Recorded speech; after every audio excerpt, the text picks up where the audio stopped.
आप सभी लोगों को राधे राधे, जय श्री राम, जय सच्चिदानंद। भगवान श्री कृष्ण पूजा पाठ के बहुत विरोधी थे, ये मैं सुना हूँ।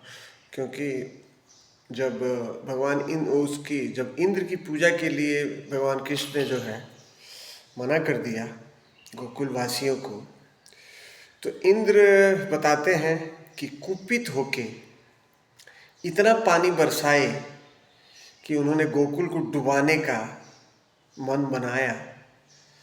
लेकिन कहते हैं कि भगवान कृष्ण जो है गोवर्धन पहाड़ को अपनी एक उंगली पे उठाए और सारे गोकुलवासी को अपने उस पहाड़ के नीचे, तो ये जो जितनी पूजाएं हैं, पाठ हैं, अगर हमारा मन निर्मल नहीं है तो हम चाहे कितनी भी पूजा पाठ कर लें, कोई फ़ायदा नहीं है। क्योंकि मैं पढ़ा था कि जो हम घी को जलाते हैं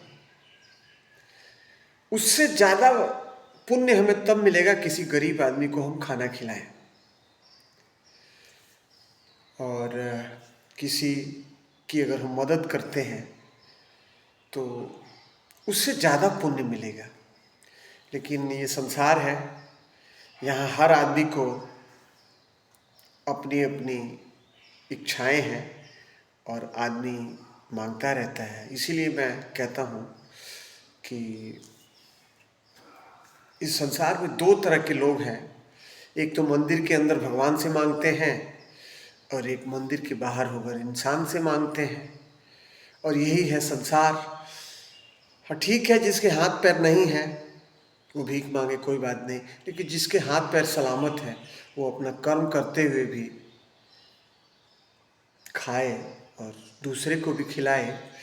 क्योंकि हमारे गुरु श्री प्रेम राव जी कहते हैं कि भीखा भूखा कोई नहीं, इस संसार में भीखा भूखा कोई नहीं, सबकी गठरी लाल, गांठ खोलना भूल गए, इस विधि भय कंगाल। सबको पता है कि इस धरती के नीचे हीरा है, लेकिन कोई जब ज्ञानी बताएगा कि आपके अंदर ही परमात्मा है, लेकिन हर आदमी समझ नहीं पाता है। क्योंकि संत कबीर साहब भी कहते हैं कि मोको कहाँ ढूंढे रे बंदे, मैं तो तेरे पास में, खोजी होए तुरंत मिल जाए, एक पल की तलाश में, कहत कबीर सुनो भाई साधो, मैं तो हूँ विश्वास में। क्योंकि मैं जब एक रात मगहर में रहा साधु लोगों के साथ, और जब उस संत कबीर की जब तस्वीर को देखा, तो जिसके नीचे ये लिखा हुआ था कि क्या काशी क्या ऊसर मगहर, जो हृदय राम बसे मोरा, क्या काशी तन तजे कबीरा, तो राम ही कौन निहोरा।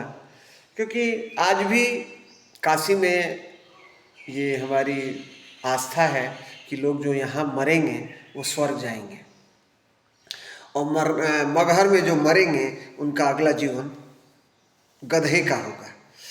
तो क्या नाम है कि कबीर साहब पूरा जीवन तो काशी में रहे, लेकिन जब उनका इस संसार से जाने का समय आया तो वो मगहर आ गए, और मगहर में उन्होंने अपने प्राण को त्यागा है।